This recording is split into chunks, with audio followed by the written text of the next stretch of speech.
plano natin, habang hinihintay natin sila, habang magugayay pa sila, magdi-decorate tayo dito ng pagkain. Ayun, magsi-celebrate tayo sa pagbalik ni Arnold at ni Jesly. Yan! Kakatapos ko lang maligo, then kakauwi lang namin ni Daryl at Ethan, then bumili kami ng mga pagkain para i-surprise at i-welcome back namin si Jesly at Arnold. Ayan, kaya ngayon magpiprepare muna kami, kaya tara, let's go! So yun, malapit na daw yung dalawa, then kakatapos lang namin mag-prepare, ayan, pagkita mo par. Ayan.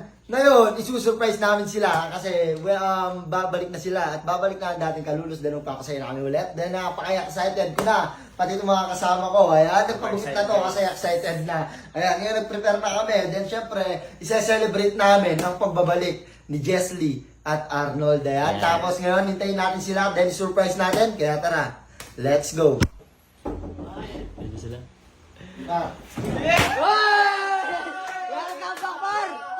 Welcome back sa inyo pa!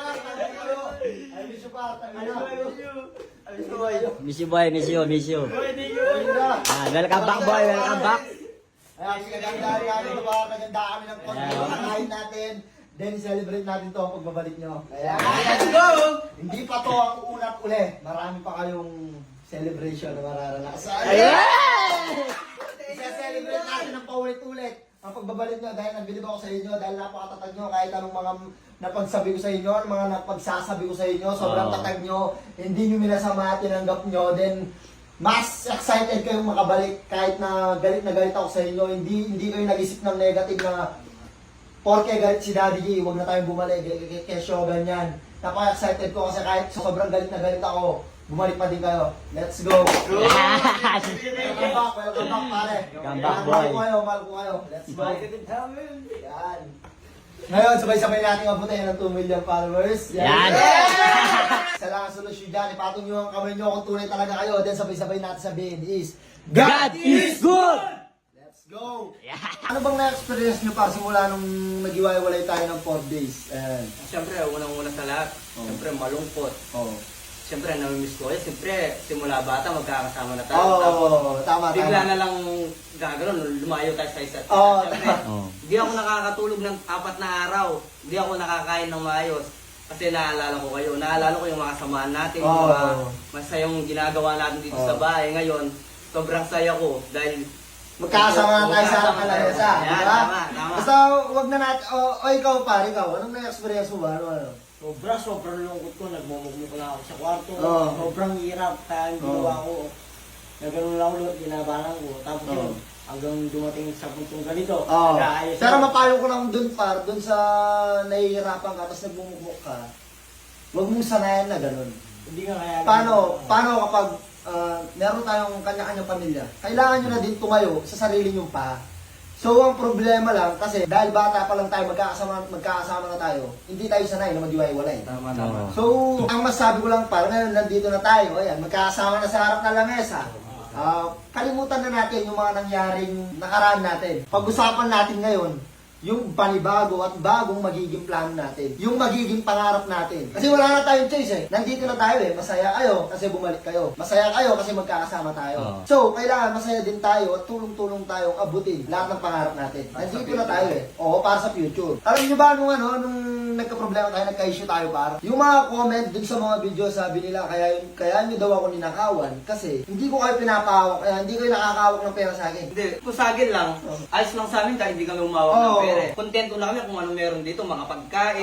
Ayos lang, kasi alam din namin na ikaw na may malaki kang pangarap sa grupo natin. Tama.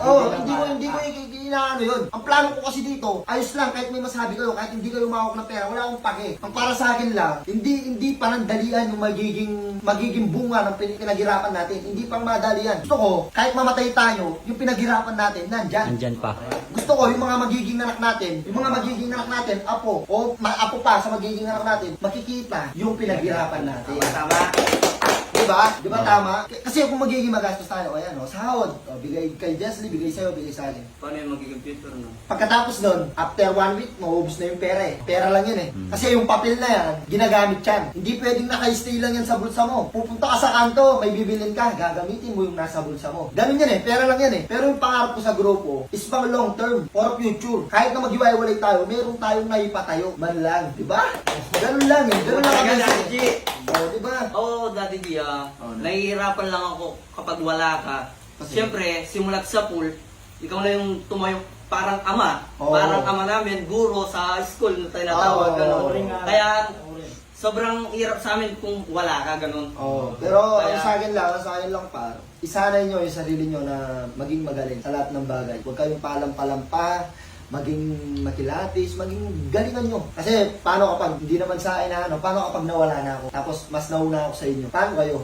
Sasakit pa yung loob ko nun, kapag kahit nasa langit na ako, nakikita ko kayong talo lagi, tangina. Siguro kung kaya ko lang bumaba ulit, mabuhay ulit, para baguhin yung buhay nyo, gagawin ko. Kaya ngayon pa lang pas, simulan nyo na maging matuto mag-isa. Pero hindi ko sinasabing umalis kayo sa grupo tapos magsulo, fuck, mag ganon. Basta ang sinasabi ko sa inyo, par, maging magaling kayo. Oo. Para kahit, okay, tulog si Daddy G, okay, magagawa nyo yung pwede kong trabahuin. Oo. Kaya nyo gawin kahit tulog ako. Basta ang sinasabi ko lang, huwag nyo madaliin lagi. Matulong tayong maghintay. Huwag natin madaliin lahat. Kailangan kahit mahirap, go. Parang bundok lang yan eh. Hindi mo maakyat ng basta-basta ang bundok kung di ka maglalakad. Tama. Diba? Ganun lang yan. So, hanggat kaya mong umakbang, hakbang lang ng hakbang. Step by step kasi yan. Hanggang sa makarating ka sa taas. Oo, swerte yan na lang yung mga pagmulat nila sa kama, mayaman na. Yung mga pinanganak ng ano yun, pinanganak ng mayayaman yun. So tayo, yung pagmulat natin, talagang may isang kain sa tukalan tayo eh. Talagang saktuan lang yung buhay. So ang pinapangarap natin dito is maiangat yung kanya-kanya nating buhay. Hindi naman porke nandito kayo sa grupo tapos sumisikat tayo is yung may pangarap lang na yumaman ako. Hindi. Kaya nga tayo grupo kasi grupo yung yayaman. Grupo yung aangat. Ganun lang ka-basic yan, pang. So kapag ba naging maginhawa na yung buhay ng kaluluwa, si Daddy G lang ba yung mayaman? Hindi. Para sa ating lahat yun. Kaya nag-believe nga ako sa'yo nung sinabi mo sa mama mo na pagbalik mo dyan sa bahay, ako nang bahala sa inyo, putang ina. Basta itatagay natin to, walang sa akong pagtagay, ha? Sa mga tunay. Sa akin. Ayan na. Ayan. Para sa mga tunay. Yan, tagay para sa mga Tagay. tunay. Marami pa tayong pangarap na abutin. Walang susuko ang gusto ko lang sa inyo, huwag kayong magkasakit, maging healthy kayo. Marami pa tayong pangarap na abutin, ayan.